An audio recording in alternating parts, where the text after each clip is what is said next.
une anthologie des lectures des paroles de Dieu Tout-Puissant.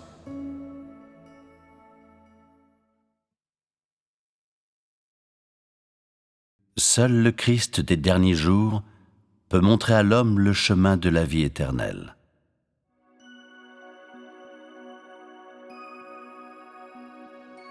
Le chemin de la vie n'est pas quelque chose qui peut être possédé par tout le monde. Il n'est pas non plus facilement accessible par tous. C'est parce que la vie ne peut venir que de Dieu. En d'autres termes, seul Dieu lui-même possède l'essence de la vie. Il n'y a pas de chemin de la vie sans Dieu lui-même, et ainsi, seul Dieu est la source de la vie, et la source intarissable de l'eau vive de vie. Depuis qu'il a créé le monde, Dieu a fait beaucoup de travail impliquant la vitalité de la vie.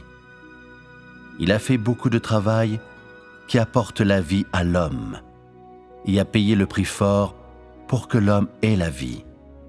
Car Dieu lui-même est la vie éternelle, et Dieu lui-même est le chemin par lequel l'homme est ressuscité. Dieu n'est jamais absent dans le cœur de l'homme. Il vit parmi les hommes, en tout temps. Il est resté la force motrice dans la vie de l'homme, le fondement de l'existence de l'homme, et un gisement riche pour l'existence de l'homme après sa naissance. Il fait renaître l'homme et lui permet de vivre obstinément dans chacun de ses rôles. Grâce à sa puissance et à son vitalisme inextinguible, l'homme a vécu de génération en génération, au cours desquelles la puissance de la vie de Dieu a été le pilier de l'existence de l'homme, et pour lesquels Dieu a payé un prix qu'aucun homme ordinaire n'a jamais payé. Le vitalisme de Dieu peut prévaloir sur toute puissance. En outre, il dépasse tout pouvoir. Sa vie est éternelle, sa puissance extraordinaire, et son vitalisme n'est pas facilement englouti par aucune créature ou aucune force ennemie. Le vitalisme de Dieu existe et brille de son grand éclat, quel que soit le temps ou le lieu. La vie de Dieu demeure éternellement inchangée en dépit des bouleversements du ciel et de la terre. Toutes les choses passent, mais la vie de Dieu ne passe pas, car Dieu est la source de l'existence de toutes choses et la racine de leur existence. La vie de l'homme provient de Dieu. Le ciel existe grâce à Dieu, et l'existence de la terre provient de la puissance de la vie de Dieu. Aucun objet qui possède la vitalité ne peut transcender la souveraineté de Dieu. Et aucune chose, aussi vigoureuse qu'elle soit, ne peut sortir de la portée de l'autorité de Dieu. De cette façon, qui qu'il soit, tout le monde doit se soumettre à la domination de Dieu. Tout le monde doit vivre sous le commandement de Dieu, et personne ne peut échapper à son contrôle. Peut-être que maintenant, tu souhaites recevoir la vie, ou peut-être tu souhaites obtenir la vérité. Quel que soit le cas, tu souhaites trouver Dieu, trouver le Dieu sur lequel tu peux compter et qui peut t'offrir la vie éternelle. Si tu souhaites obtenir la vie éternelle, tu dois d'abord comprendre la source de la vie éternelle, et tu dois d'abord savoir où est Dieu. J'ai déjà dit que seul Dieu est la vie immuable, et seul Dieu a le chemin pour la vie. Comme sa vie est immuable, elle est éternelle. Puisque Dieu seul est le chemin de la vie, ainsi Dieu lui-même est le chemin de la vie éternelle. Alors, tu dois d'abord comprendre où est Dieu et comment accéder à ce chemin de la vie éternelle. Échangeons donc sur ces deux questions séparément. Si tu veux vraiment prendre le chemin de la vie éternelle, et si tu es vorace dans ta quête, alors réponds d'abord à cette question. Où est Dieu aujourd'hui? Peut-être tu vas répondre que Dieu vit au ciel, bien sûr. Il ne saurait vivre dans ta maison. Le pourrait-il? Peut-être tu pourrais dire que Dieu vit évidemment parmi toutes les choses. Ou tu pourrais dire que Dieu vit dans le cœur de chaque personne. Ou que Dieu est dans le monde spirituel. Je ne refuse pas tout cela, mais je dois apporter une clarification ici. Il n'est pas tout à fait exact de dire que Dieu vit dans le cœur de l'homme. Mais ce n'est pas complètement faux. En effet, parmi ceux qui croient en Dieu, il y en a dont la croyance est vraie et ceux dont la croyance est fausse. Il y en a que Dieu approuve et ceux que Dieu désapprouve. Il y en a qui lui font plaisir et ceux qu'il déteste. Et il y a ceux qu'il perfectionne et ceux qu'il élimine. Et donc, je dis que Dieu vit dans le cœur de quelques personnes. Et ces personnes sont sans aucun doute celles qui croient vraiment en Dieu, celles que Dieu approuve, celles qui lui plaisent et celles qu'il perfectionne. Celles-là sont conduites par Dieu. Comme elles sont conduites par Dieu, alors elles ont déjà entendu et vu le chemin de la vie éternelle de Dieu. Ceux dont la croyance en Dieu est fausse, ceux qui ne sont pas approuvés par Dieu, ceux qui sont méprisés par Dieu, ceux qui sont éliminés par Dieu, ils seront certainement rejetés par Dieu. Ils n'obtiendront jamais le chemin de la vie éternelle et ne sauront jamais où Dieu est. En revanche, ceux dans les cœurs desquels Dieu vit savent où il est. Ce sont ceux à qui Dieu montre le chemin de la vie éternelle, et ce sont ceux qui suivent Dieu. Sais-tu maintenant où est Dieu? Dieu est à la fois dans le cœur de l'homme et à côté de l'homme. Il n'est pas seulement dans le monde spirituel et au-dessus de toute chose, mais plus encore sur la terre sur laquelle l'homme vit. Ainsi, l'approche des derniers jours a projeté les étapes du travail de Dieu dans un nouveau territoire. Dieu exerce sa souveraineté sur toute chose dans l'univers, et il est le pilier de l'homme dans son cœur. Et d'ailleurs, il vit parmi les hommes. Ce n'est que de cette manière qu'il peut montrer le chemin de la vie à l'homme et conduire l'homme vers le chemin de la vie. Dieu est venu sur terre et vit parmi les hommes pour que l'homme gagne le chemin de la vie et qu'il puisse exister. Dans le même temps, Dieu commande aussi toutes choses dans l'univers, de sorte qu'elles puissent aider à sa gestion parmi les hommes. Et donc, si tu ne reconnais que la doctrine qui veut que Dieu soit dans le ciel et dans le cœur de l'homme, mais ne reconnais pas la vérité de l'existence de Dieu parmi les hommes, alors tu n'auras jamais la vie et ne connaîtras jamais le chemin de la vérité. Dieu lui-même est la vie et la vérité, et sa vie et sa vérité coexistent. Celui qui est incapable d'obtenir la vérité n'aura jamais la vie. Sans la direction, le soutien et la fourniture de la vérité, tu n'auras que les écrits, les doctrines et de plus, la mort. La vie de Dieu est toujours présente, et sa vérité et la vie coexistent. Si tu ne peux pas trouver la source de la vérité, alors tu n'auras pas la nourriture de la vie. Si tu ne peux pas obtenir la fourniture de la vie, alors tu ne connaîtras sûrement pas la vérité. Et donc, en dehors des imaginations et des conceptions, tout ton corps ne sera rien d'autre que de la chair, ta chair puante. Sache que les écrits des livres ne comptent pas autant que la vie. Les enregistrements de l'histoire ne peuvent pas être honorés comme la vérité, et les doctrines du passé ne peuvent pas servir de témoignage des paroles actuellement prononcées par Dieu.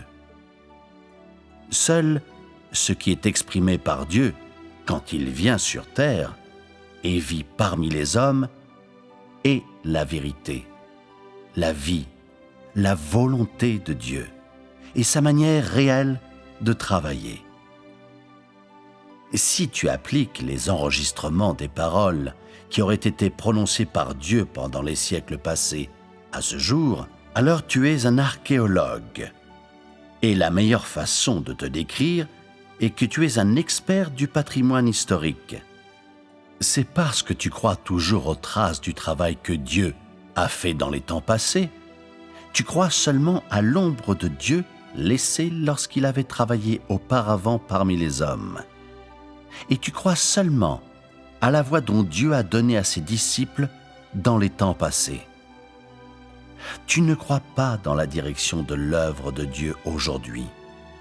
Tu ne crois pas au visage glorieux de Dieu aujourd'hui. Et tu ne crois pas au chemin de la vérité actuellement indiqué par Dieu. Et donc tu es indéniablement un rêveur qui est complètement coupé de la réalité.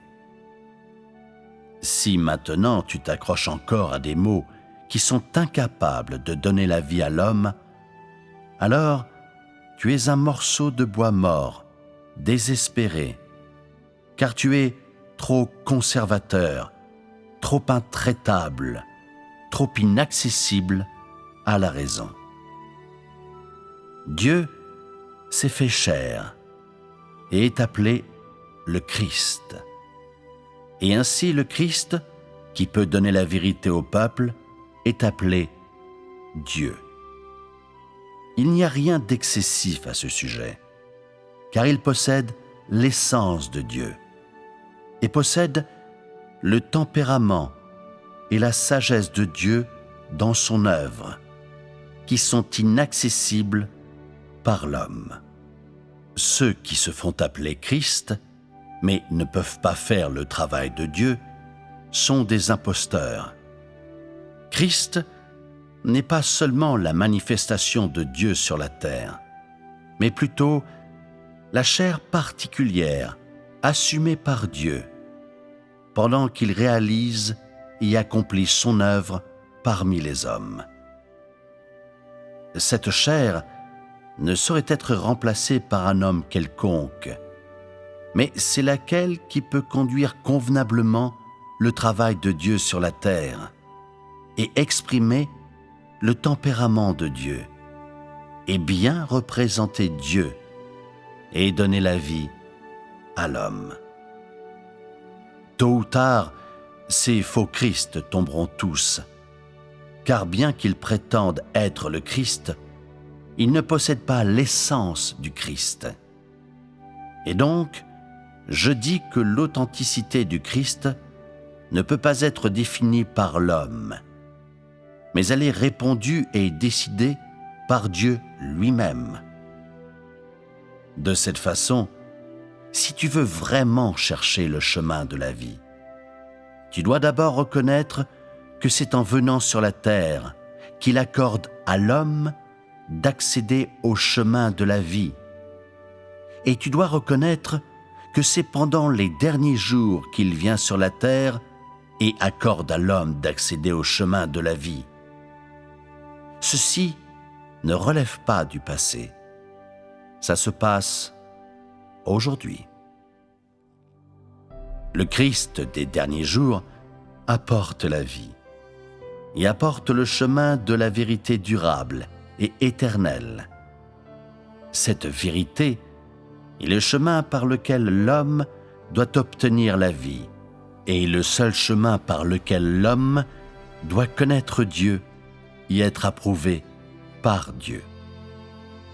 Si tu ne cherches pas le chemin de la vie offert par le Christ des derniers jours, alors tu n'auras jamais l'approbation de Jésus et ne seras jamais qualifié pour franchir les portes du royaume des cieux, car tu es une marionnette et un prisonnier de l'histoire.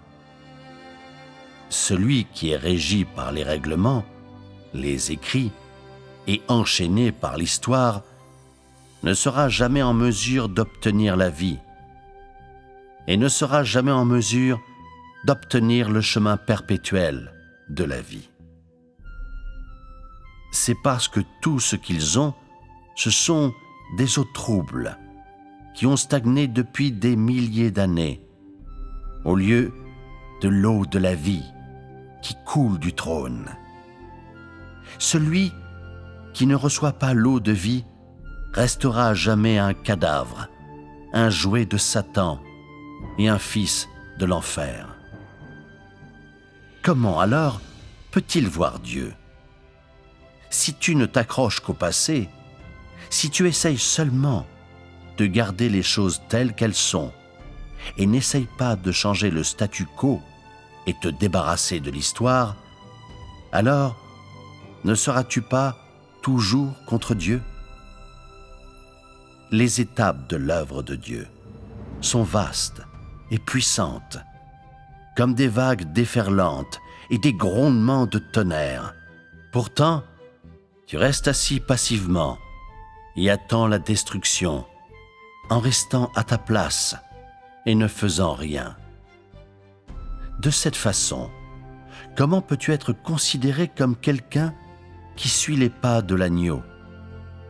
Comment peux-tu justifier que le Dieu auquel tu tiens est un Dieu qui est toujours nouveau et jamais vieux? Et comment les mots de tes livres jaunis peuvent te porter vers une nouvelle ère? Comment peuvent-ils te conduire à rechercher les étapes de l'œuvre de Dieu? Et comment peuvent-ils t'emmener au ciel?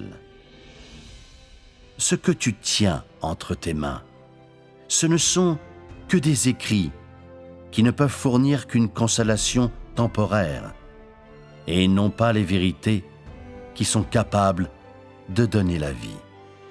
Les saintes écritures que tu lis ne peuvent qu'enrichir ta langue et non pas les paroles de sagesse qui peuvent t'aider à connaître la vie de l'homme, et encore moins les moyens qui peuvent te conduire à la perfection. Est-ce que cet écart ne te donne pas matière à réfléchir? Est-ce qu'il ne te permet pas de comprendre les mystères qui y sont contenus? Es-tu capable de te livrer au ciel pour rencontrer Dieu par toi-même? Sans la venue de Dieu, peux-tu envoyer toi-même au ciel pour jouir du bonheur de la famille avec Dieu? Est-ce que tu es toujours en train de rêver? Je suggère donc que tu arrêtes de rêver et que tu regardes celui qui travaille maintenant. Celui qui travaille maintenant pour sauver l'homme durant les derniers jours. Si tu ne le fais pas, tu ne connaîtras jamais la vérité et n'auras jamais la vie. Celui qui souhaite avoir la vie sans compter sur la vérité prêchée par le Christ est le plus ridicule sur la terre. Et celui qui n'accepte pas le chemin de la vie offert par le Christ est perdu dans le fantasme. Et donc, je dis que celui qui n'accepte pas le Christ des derniers jours sera à jamais méprisé par Dieu. Christ est la porte d'entrée de l'homme dans le règne au cours des derniers jours. Personne ne peut le contourner. Nul ne peut être perfectionné par Dieu si ce n'est par le Christ. Tu crois en Dieu et tu dois donc accepter ses paroles et obéir à son chemin. Tu ne dois pas simplement penser à obtenir des bénédictions sans recevoir la vérité ou à accepter la fourniture de la vie. Christ vient au cours des derniers jours pour que tous ceux qui croient vraiment en lui puissent être fournis avec la vie. Son travail est de bien terminer l'ancienne ère et d'entrer dans la nouvelle. Il est le chemin qui doit être pris par tous ceux qui entreraient dans la nouvelle ère. Si tu n'es pas capable de le reconnaître, mais le condamne plutôt, blasphème ou même le persécute, alors tu es condamné à brûler pour l'éternité et à ne jamais entrer dans le règne de Dieu.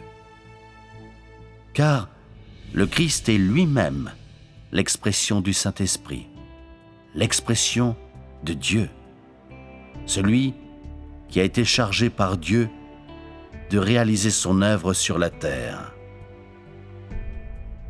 Et donc, je dis que si tu ne peux pas accepter tout ce qui est fait par le Christ des derniers jours, alors tu blasphèmes contre le Saint-Esprit. La punition qui doit être subie par celui qui blasphème contre le Saint-Esprit est évidente pour tous. Je te dis aussi que si tu t'opposes au Christ des derniers jours et le rejettes, alors il n'y a personne qui peut supporter les conséquences en ton nom. En outre, à partir de ce jour, tu n'auras pas une autre chance de gagner l'approbation de Dieu. Même si tu essayes de te racheter, tu ne verras plus jamais le visage de Dieu. Car celui contre qui tu t'opposes n'est pas un homme. Celui que tu renies n'est pas un être chétif, mais le Christ. Es-tu conscient de cette conséquence? Tu n'as pas commis une petite erreur, mais un crime odieux.